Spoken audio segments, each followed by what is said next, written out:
Okay. Good morning. Good morning, everybody. It's like a 20s dance. I'm not that old. That's true. Not quite. It must be. Yeah. You must be really old to remember that. No, it's my previous Yeah. life. Yeah. Anyway, good morning, both to everyone on Zoom and also those tuning in live. And it's another wonderful full day of practice. So anything can happen yet, or nothing, and that's even better. So the people who are the best meditators have nothing happening to them at all. So anyway, I shall hand over to Ajahn Brahm Very good. and to begin the talk for about, how long is it? About 50 minutes. Yeah. Yeah. I've already seen the best meditators, the bears and the cats and the dogs and whatever else you have there with you, because they're your good friends, Nimittas. But anyway, for the talk this morning, I'm continuing on from what we've been saying yesterday and what I'm going to say this afternoon. And it's one of those similes which I've talked about before, but it still keeps bugging me. I should say this talk. Okay. Okay, yeah.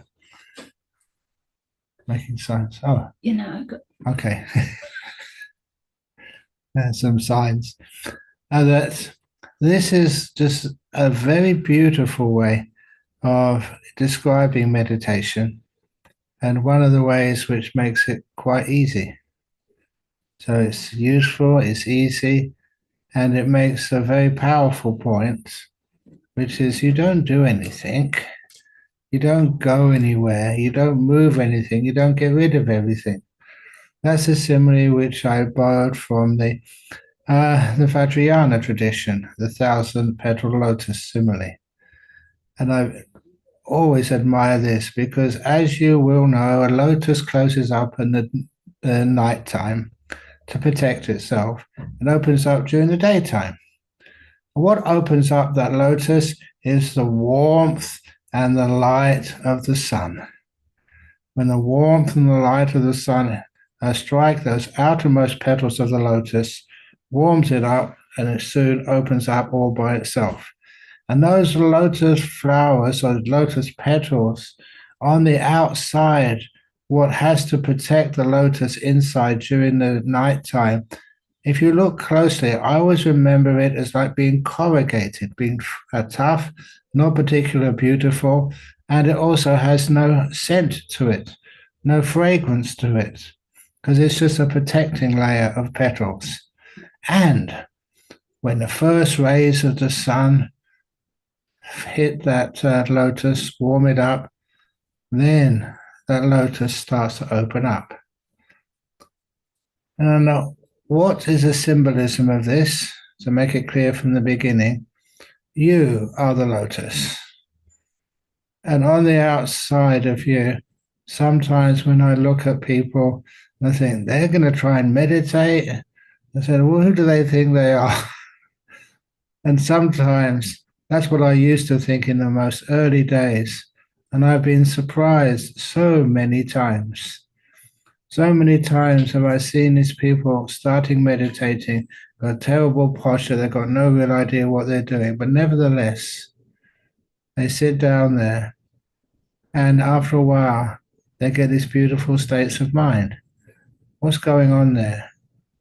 Everyone who starts the path of meditation, they are a lotus. The outside has probably endured many traumas, many difficulties, many pains in their life, but they're protected inside. And inside is this beautiful, fragrant, really very beautiful petals. But how do we actually get to them? They're already inside. And I love that metaphor. You don't have to throw away something to try and get something or add something. Already inside of you is these beautiful petals of jhanas and emptiness and great wisdom. To imagine that they're already inside of you. You don't have to strive for something. You just need to open up in this moment. And what opens you up is the warmth and light of the sun that warms up everybody. So as you're sitting there, you are the lotus, and the sun, the warmth and light of that sun is mindfulness, is the light of the sun, and kindness or compassion, metta, is the warmth of the sun. And both are needed. If you can sit here and just allow the mindfulness to be with you in this moment, don't actually say what, whether it's with the breath or it's the stomach or the nose or anywhere. Just be with this, which represents you, and have a lot of kindness. Then you find things kind of opening up and you're going inside. And I like that metaphor. I mentioned that very briefly yesterday evening with a question about what do you do with intense pain. And what Ajahn Chah kept on telling me, just go inside. Don't try and run away. Don't try and solve it. Don't try and find a place where you can be and the pain doesn't exist. Go right inside of it. Go in, always going in. And to me, that going in is what we mean by insight, going into things. Don't actually go outside of them. Don't try and find a little refuge or a bunker somewhere where you can hide and be safe from all problems and difficulties. You actually go into it. An amazing thing happens when you go into things, inside of things. It's that there you see the beauty, the peace. It's not just an eye of a storm. In the eye of a storm, it's peaceful and quiet. It's not just safe, it's actually beautiful. And so you sit there. What are you aware of right now? In whatever you're aware of right now, make sure you're peaceful, you're mindful and kind. And the peaceful there is just wait, have that patience. If I was going to add another important quality to meditation other than mindfulness and kindness, it would be patience. Things happen, but we have lost a lot of ability in our modern age to be able to wait, to be patient, to be still. Sometimes many years ago, I gave a talk on the in-between moments of life, where you've finished one thing and you're about to enjoy another thing, but in between there's many moments of our life. You've started getting ready for the talk hasn't started yet, you're in between. You're in your car going to work, you've left home, but you haven't arrived at work yet. There's so many in-between moments of life that sometimes they're the most important moments of life. When you finish one thing and you've yet to start another thing. And those in-between moments of life, I've seen many people turn on a radio, listen to a talk or listen to some music to distract themselves. And instead, those in-between moments of life are some of the best moments you could ever nurture. Because in those in-between moments, it's like free time. And you've left home, and now you're on the way somewhere. And when you actually arrive, then you have to start working again. In between moments of life, they're great opportunities that a lot of us waste. And that's what happens when you start meditating. You started meditating, you haven't even got to any first stage or any first little amazing insight or experience of what happens when you go inwards. But nevertheless, you started. Be patient and wait and look. Experience. And as the mind does continue with its kindness and its compassion and its mindfulness as you're watching this thing called body and mind, what does happen is that the body relaxes first of all. What do I mean by the body relaxing? You're sitting down here, making yourself comfortable and peaceful. And please, this is not a military camp, so that if you do need to move or to scratch something, please do so. Because if you do that, it means you are showing that you're kind, you're caring for your body. Oh, great, somebody's scratching their hair, somebody's scratching their cheek, somebody's scratching their nose. Just seeing what you're doing, on the video monitor. I'm very proud you can do that. Or you have a stretch, simply because what that means is that you're not afraid to be kind to your body.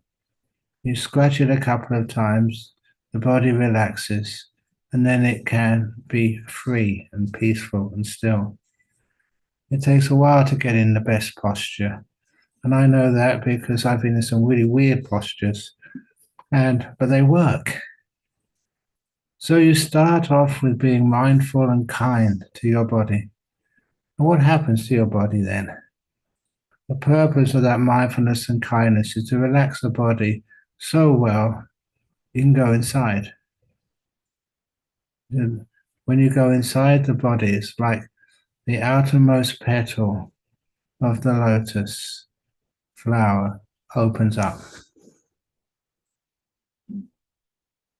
And as it opens up, what do you experience next? You go into the very coarse part of your mind. In other words, instead of actually feeling the body, you get to the emotional part of the mind. Did you ever note that when you do Anapanasati Sutta, the first tetrad is very much on bodily feelings? Okay, it's just bodily feelings related to the breath.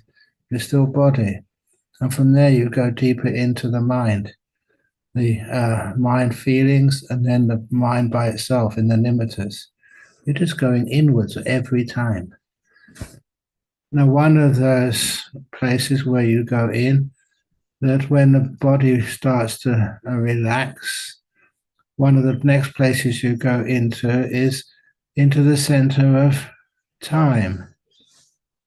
In other words, the old present moment. So that's where you left the past and the future disappear. And how can you do that? What is the method?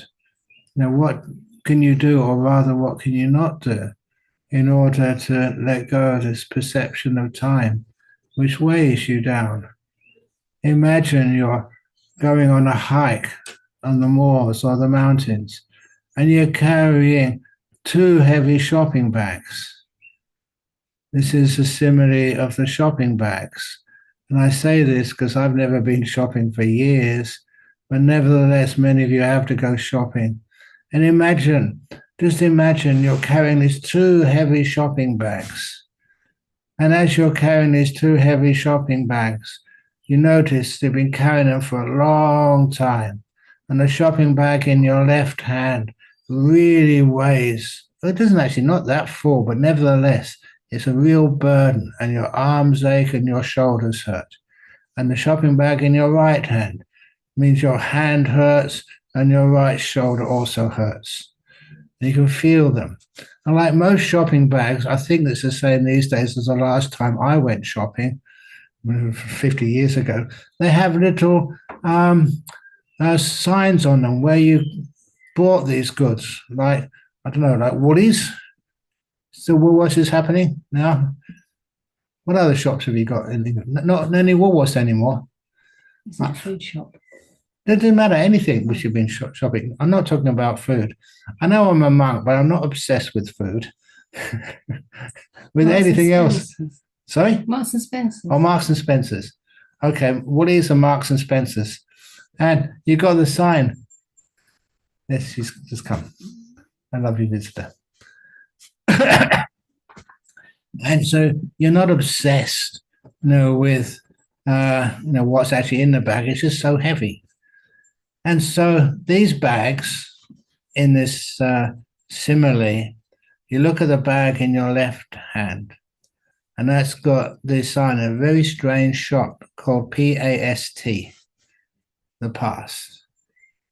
And in that bag, you put so much stuff from your past, so much stuff in there, and you've been carrying it around for such a long time.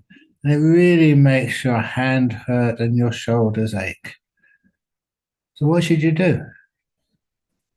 If you're on a big journey, a very difficult journey, and now it's a time for you to meditate, you feel the weight of that bag. And then you lean to your left so you can lower the bag in your left hand to the floor. And as soon as that bag meets the ground, then all the weight disappears. Now the floor is supporting that weight. You don't have to hold it. And that allows you the opportunity to ungrasp your fingers and move your hand upwards.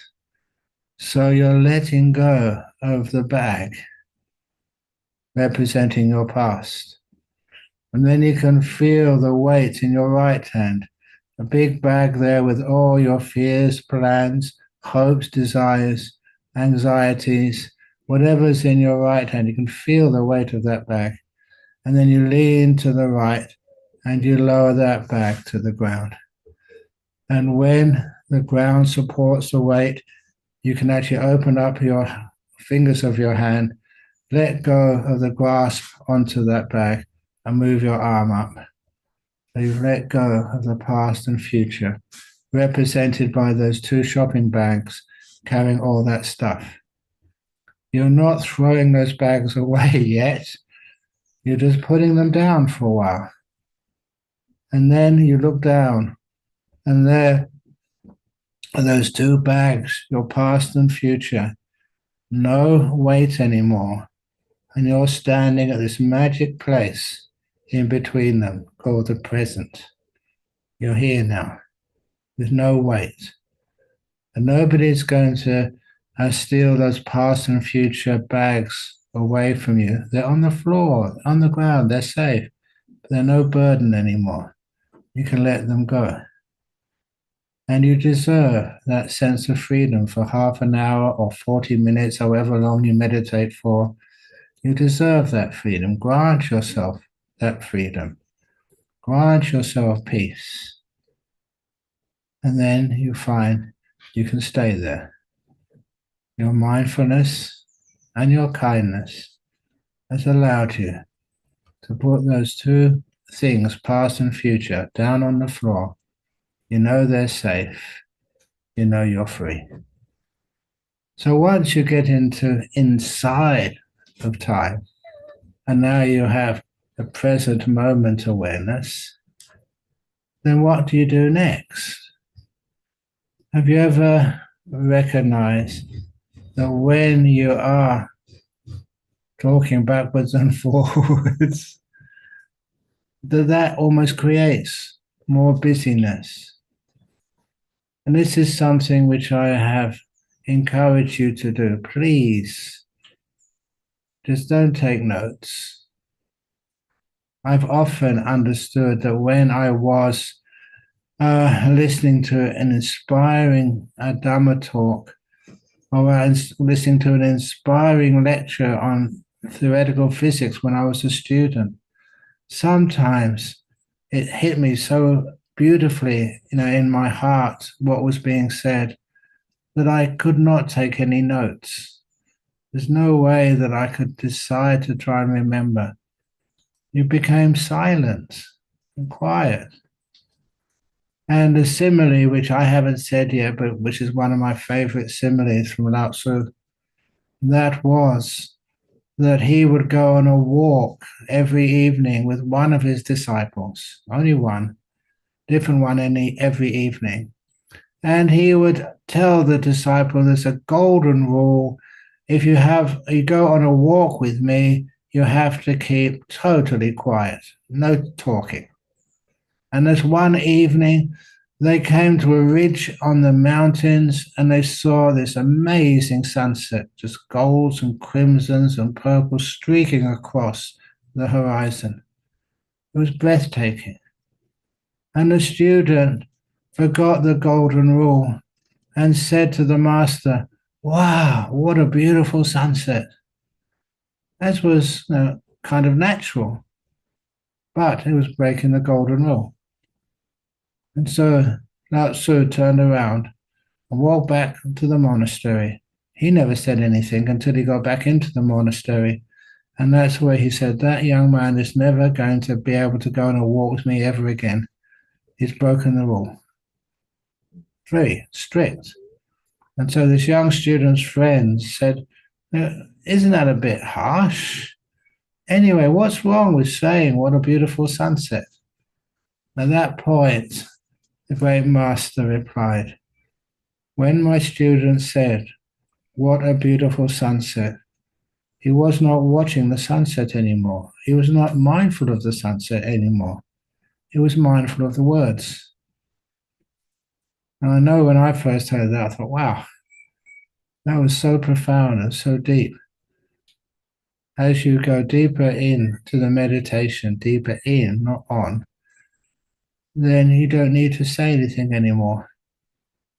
The job of meditation is never to be mindful of the words, but mindful of what they're trying to describe or capture.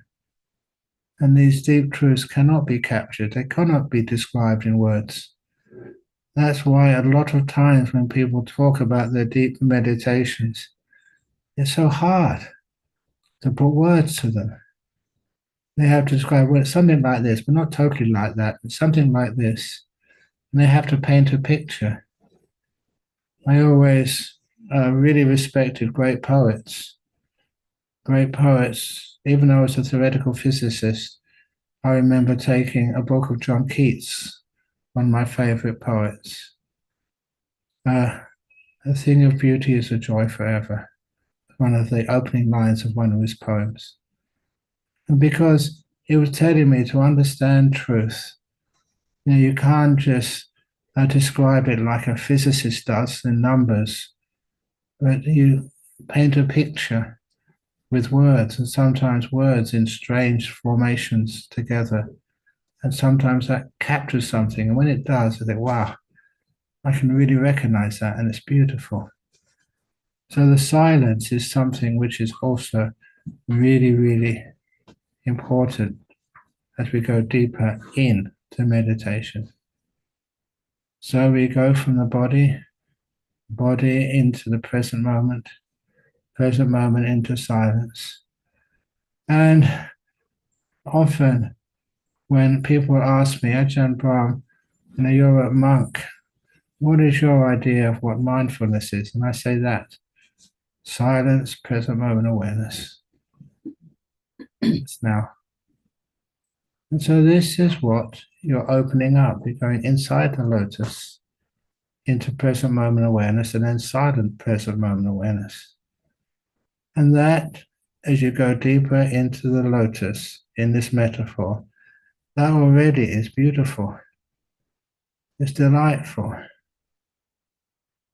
And as you are watching that, then you can go deeper. It's not as if you decide to go deeper. The lotus petals never decide to open up. Just when there's enough mindfulness, enough kindness, when the sun is strong enough, the lotus opens. Its next layer of petals. As you go deeper into there, what comes next, I hope you have heard me and understand why, is your breathing. The reason why your breathing comes next is because it's the only thing left moving. When you're deep in meditation, even this amount, present moment awareness and silence, your body is relaxed and at peace. When it's relaxed and at peace, nothing much is going on. And you become aware of your breath. And I know that in the Anapanasati Sutta, it says to be aware of the breath going in, breath going out. You don't need to know whether it's a long breath or a short breath. For many years, I was really concerned that what is a long breath? What is a short breath? Because sometimes my breaths were kind of in between, not long, not short, just average. And that was not something you're supposed to be aware of, according to Anapanasati Sutta, long or short. And so it does mean you have to understand these instructions a little bit more deeply, to have some understanding of where they're leading, how they fit in. So you become aware of your breathing, and it relaxes quite easily as you're going deeper into the lotus, which is you. You can feel your breath, but you don't know much else about your body. It's inside. And again, I don't mean physically, I mean emotionally or mentally inside. And you can feel your breath going in, going out, and all those other things in your body are kind of on the edges. You're zooming in. The idea of zooming in is a very fortunate metaphor which we can use these days. As you zoom in, what's on the edge kind of vanishes. What was on the edge is past and future. What was on the edge, which you falls off the screen as you zoom in closer, is the silence. The words don't have much meaning anymore. But you more have emotional intelligence. You can feel things. And you can know the breath going in or going out. And you zoom into that. What happens next? As you zoom in, it's not even the breath going in or going out. It's the breath happening right now, this moment of breathing. And as you go into that, go deeper, and it happens naturally. Please never force it. Just as you're watching, mind just focus in, goes closer and closer and closer. And as you move in more and more and more, then the idea of even in or out vanishes.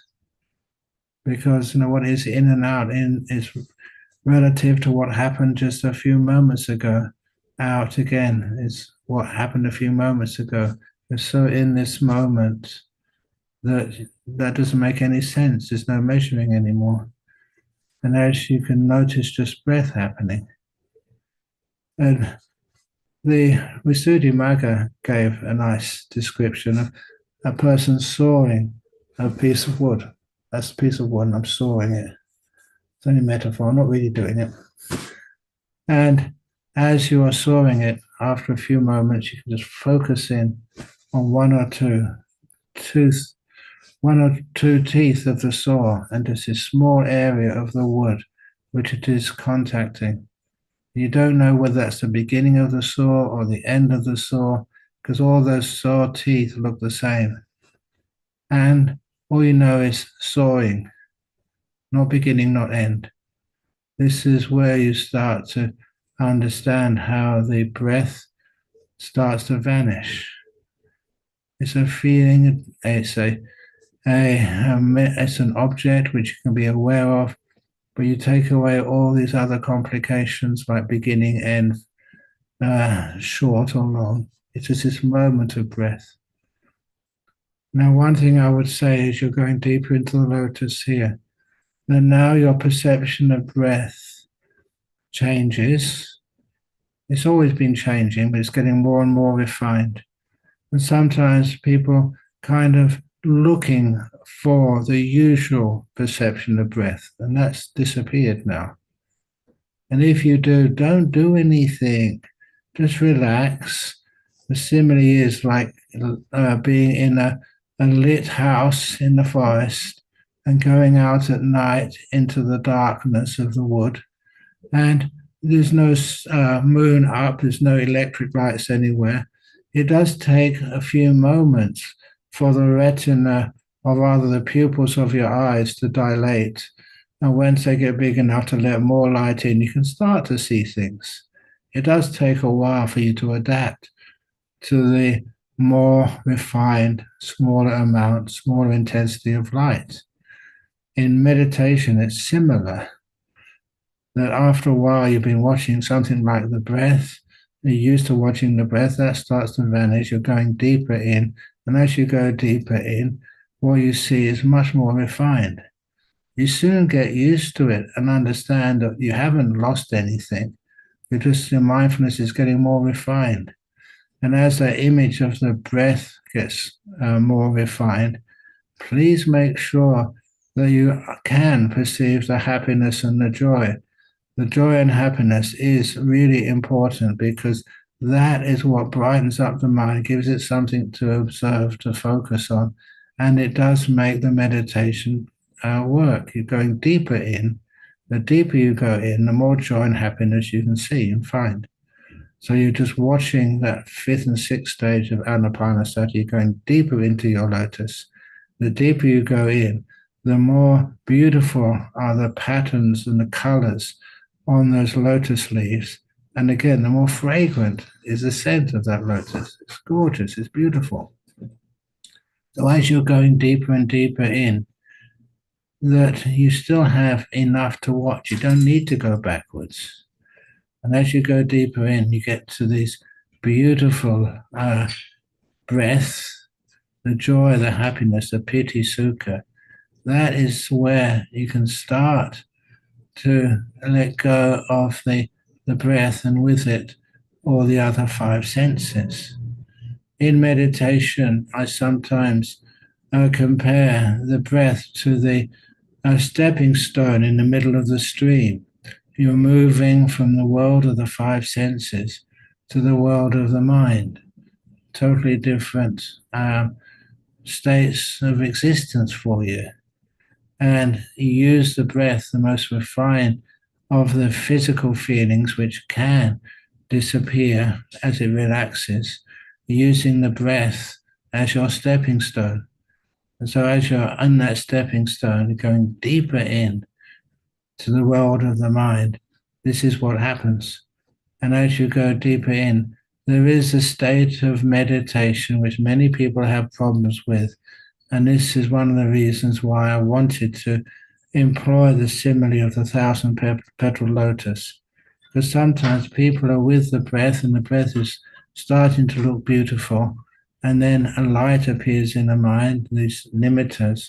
And sometimes they wonder what to do. Should I just go to the light or should I just hold on to the breath a bit longer? Which one should I do? And even thinking like that is of great disturbance. Even thinking, you're thinking about what should I do next? What did I do in the past? You've lost the present moment. The past and the future is starting to create disturbances for you. You've gone backwards. So I always make sure that the present moment is the focus of my attention with mindfulness and silence and kindness. And when those, especially mindfulness and kindness, sorry, I shouldn't have really said silence yet, with mindfulness and kindness, and as it just sees this present moment, so as it sees this breath just in this moment, not describing it, not giving it names, not thinking of the past and future, but staying in this moment, just experiencing this with kindness. And then eventually, just you see what happens. You don't make plans. That's losing the present moment awareness. When you don't make plans, you just stay here. Then, if you have enough stillness, then of course, the nimitta, this beautiful light, will just appear. And if you don't have enough stillness, you go back to the breath, the delightful breath. It happens naturally. It's like the plant, the lotus is opening up, and you can see this beautiful nimitta inside, but you can still see the outermost of the petals on the outside, which are kind of holding this nimitta. And sometimes, because if I was not still enough, then that nimitta will just be enclosed again. The petals will close up, and you're in the stage of the beautiful breath. But sometimes, if you are patient and if you don't worry about time. You stay in this present moment. You don't make any wills. You don't say anything. It has to happen naturally. And eventually, that layer of petals, called the beautiful breath, will actually open up. And then the nimitta will appear. It's just like you're focusing in this beautiful light in the center. And what's on the edges, which is beautiful breath petals, just falls off the screen. You just go deeper in.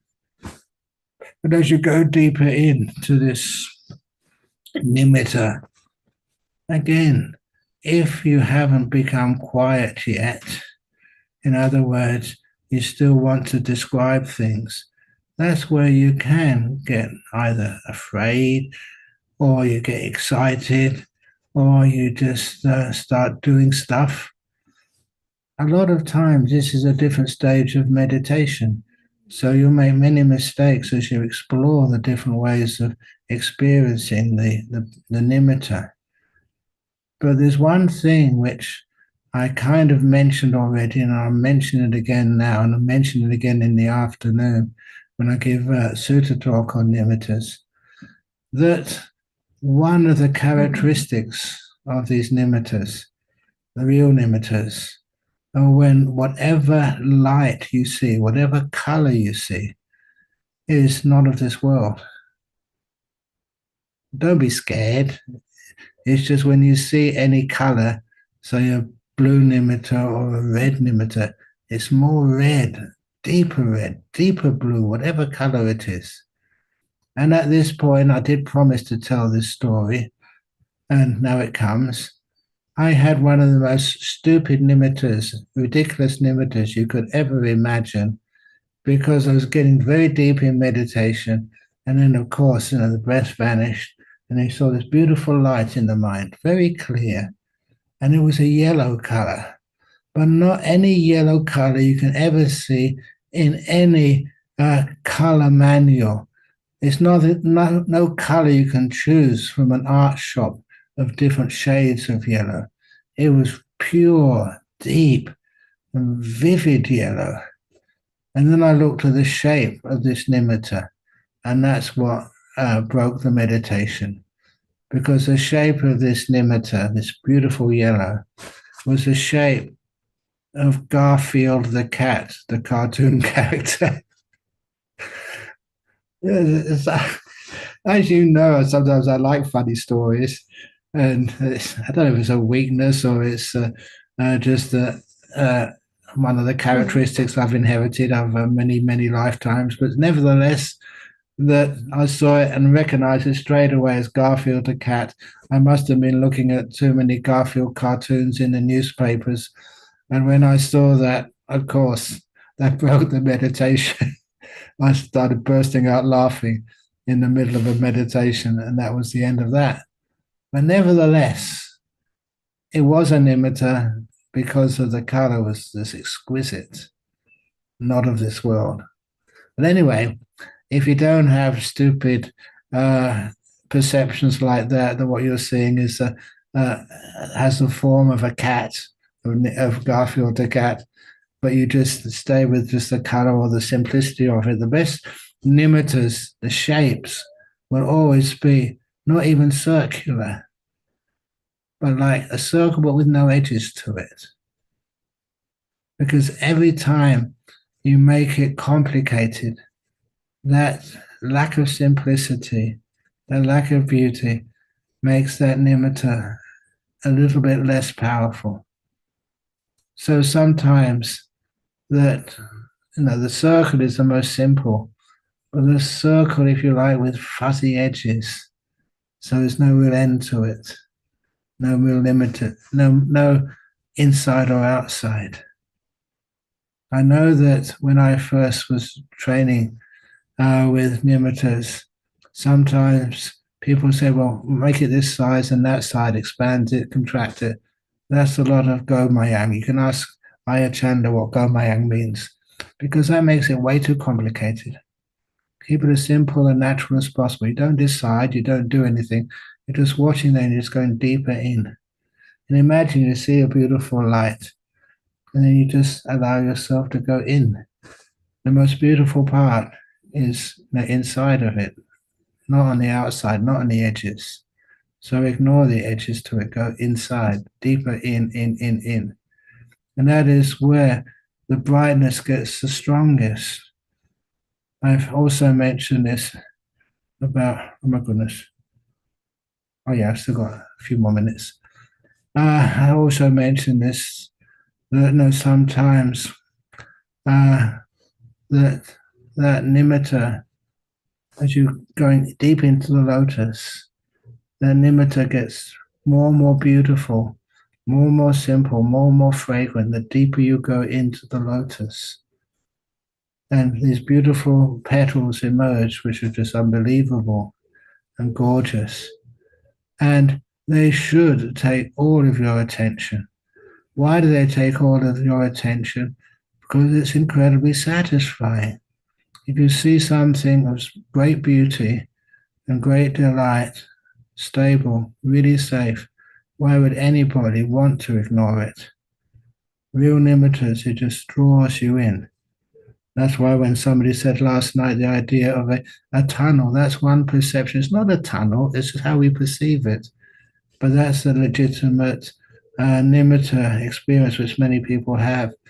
As you're going into that tunnel or down that tunnel, however you perceive it, please don't feel afraid. It's a beautiful place to go in.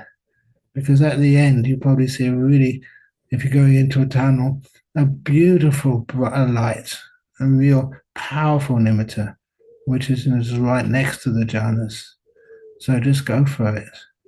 It's worth it. If any one of you want to sue me because it goes really wrong, please, you can. That's how confident I am. But anyway, I'm leaving the country on Monday, so no, I don't have any fears at all when these things happen. Of course, I'll be mentioning about fear in the afternoon talk from the sutras about nimittas and how to deal with all of these things. But anyhow, as you go deep inside of these things, the type of fear which you may develop is the same fear as when a prisoner who's been in jail for many years. And then, tomorrow you're going to be released. You got your freedom. You don't have to be in jail anymore. And you all know those stories of prisoners who've been in jail for 20, 30 years. That they want to go back into jail because they're used to it. They've got accustomed to it. And they're afraid of freedom. And that's pretty similar to what it's like when you go into deeper and deeper meditations. As you go into that nimitta, into the heart of the lotus, not actually the heart of the lotus now, but into the inner petals, and you see these beautiful nimittas. What do we do next? Absolutely nothing. Just in this moment, being kind, being mindful and patient, and enjoy it. My goodness. Just sometimes you kind of think afterwards as you reflect on what happened. Is why was I impatient? Even just being in a nimitta, that's pretty amazing and beautiful and beneficial and wonderful. Why did I want to even move? And if you do want to move, and you're not really appreciating the joy and the happiness and the bliss and the amazing state of having a nimitta. So just enjoy that. Don't want to move at all. And you know how things work, in the world. When you don't want to move, you're just enjoying that nimitta. That's when you get sucked deeper in. Because you don't want anything. You're in this moment. You're silent. And you're kind. And that takes you even further in. And don't worry about taking notes. Don't ever think, well, I better remember this. You will remember these things so easily. And that's one of the other wonderful aspects of these deep meditations.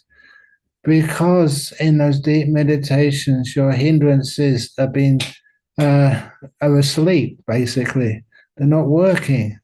And one of those things like doubt is being suppressed or disappears, vanishes, whatever you wish to call it. It just goes. You don't do it. It just happens. And because you don't have any doubt, your memory becomes incredibly strong. So strong And I mentioned earlier, that's why we get like memories of traumas which we can't get rid of, because when your life is threatened or when there's very intense pain, that is, of course, when your mindfulness gets very strong, this is life-threatening. So you really have to be mindful, and mindfulness, comes into extreme force, extreme intensity. And that's what happens during these deep meditations. Your mindfulness is very, very clear, which means that you don't have to try and remember everything. You can't get rid of it. You come out of meditation, and wow, it's just like you've got this memory incredibly clear, and you can explore. Of course, there's limits to, oh, crikey, limits to what I can actually say about personal experiences, because we have monastic rules, and you see over the years why we have those rules. But I do remember that early life experience when I was a baby, and I was a monk in Bodhinyana Monastery when you recall this, but I was back in my pram. It's not as just a memory like just, oh, I remember what I had for breakfast this morning. It's just you're back there re-experiencing everything. And one of the things which I did remember, I could explore. I could explore what it was like in my baby's pram, when I was many years older. And it was all totally accurate. That's when you have these memories. And they're not just a kind of memory you're not sure of. You're really back there, it's true, it's real, and you can actually explore what it's like when you're having these great nimittas. That's when if you want to, you can get the extra information which you missed. And all those nimittas, then once those nimittas are there, they're so powerful, so beautiful. Of course, it's easy to stay there. And then you go in, you get pulled in, and that becomes the first jhana.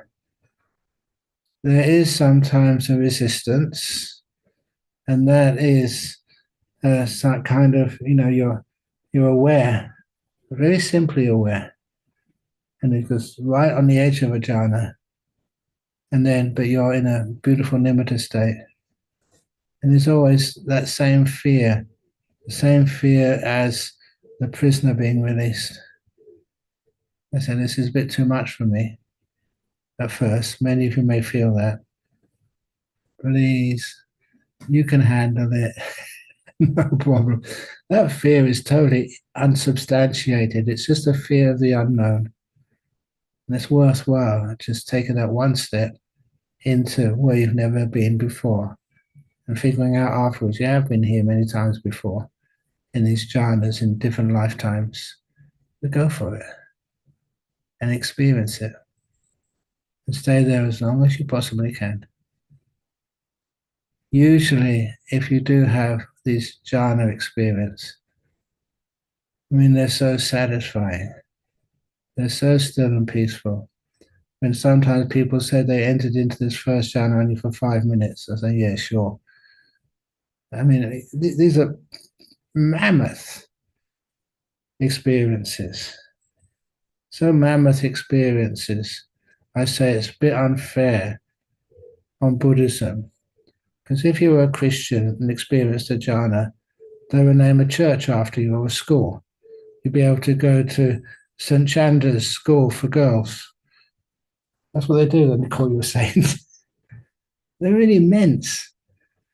And it's also that as you go into those deep meditations, so you stay there for a long time, sometimes. When I think I did mention about that monk, that Vietnamese monk who entered a deep meditation while he was supposed to be teaching a retreat. The first meditation of the retreat, and he stayed there for 8 days, never came out, never went to the toilet, never drank anything, never ate anything, just sat there like a Buddha statue, not moving for 8 days. You can understand why. Just, in this beautiful realm, and you're enjoying it, and it's so lovely for you. And when you come out, now, as you emerge from that deep meditation, you don't decide when. It just, when the causes and conditions are calmer, if you like, means that you open your eyes again. You come out of this. You have to come out the way you went in, So usually, if you're into a second or third jhana, you have to go to third jhana to second, second to first, and out again. And each one of these, when you emerge from a jhana, that really gives you powerful states of mind, real great mindfulness. Everything you see with such clarity in this moment, and also joy. That's where, if you want to get great insights, that is the time. That is the time you have some sickness in your body. You can understand why. Just like that, that lady, it's important. Yeah, Anita Murjani. She was a Catholic from Hong Kong, but she was dying of cancer, and the last operation she had, she died on the operating table, left her body, and went towards this beautiful light, Nimitta. Entered that light. She called it union with God. That was her language, and just enjoyed that for a while. When she came out afterwards, the most pressing insight which she needed was why she had cancer. And then it was so clear to her the cause of her cancer was trying to please others. She was a successful lady, but spent most of her life trying to make other people happy and please others instead of pleasing us. In other words, she left herself out of the trying to help others. And when she found that, first thing she said when she opened her eyes to her doctor, saying, "My cancer's cured now." And they thought she was crazy. But of course it was. And I know that story very well because her GP at the time in Hong Kong was this guy called Brian Walker. And Brian Walker, that changed his life as a GP. And so he moved away from Hong Kong and he got a nice country practice in the town of Serpentine in Western Australia. So he is now my GP. So I do have a doctor looking after me, and that is Dr. Brian Walker, the guy who was Anita Murjani's GP. Life is weird. But anyway, then when you get into these deep meditations afterwards, you get some amazing insights and understandings. And it's so much fun and pleasure. Why not? Whoever said that religious practice should be boring, or should be tough, or should be difficult? The opposite is usually the case. And to finish off, the Buddha in another sutta was sometimes asked, if other people who don't understand meditative Buddhism, they come and ask you, is it the case that monks were attached to pleasure, and nuns as well? And you should answer, what type of pleasure? If it's the pleasure of the five senses, says no, we let those go. If they say the pleasures of the five senses, no. The pleasures of the sixth sense, say yes. We do indulge in the pleasure of the sixth sense. I think you've known me long enough now to know that's true. But then what happens if you indulge in the pleasures of the sixth sense? And you should tell people, this is a Buddha telling the answer. If any of you get attached to the pleasure of the sixth sense, indulge in it, practice much of it, there's only one of four things can possibly happen. Only four possibilities. Not five, not three, four possibilities to indulge in the pleasure of the sixth sense. Stream winning, once returning, non-returning, or full enlightenment, an arahat, another enlightened being in this world. And that's a beautiful saying, which is a great place to end this talk. If you indulge in this, you're going to be another enlightened being. Sadhu, sadhu, sadhu. Okay. Look, even the bear is so inspired. Okay. Very good. Great. So we will see you at 22 for some guided meditation.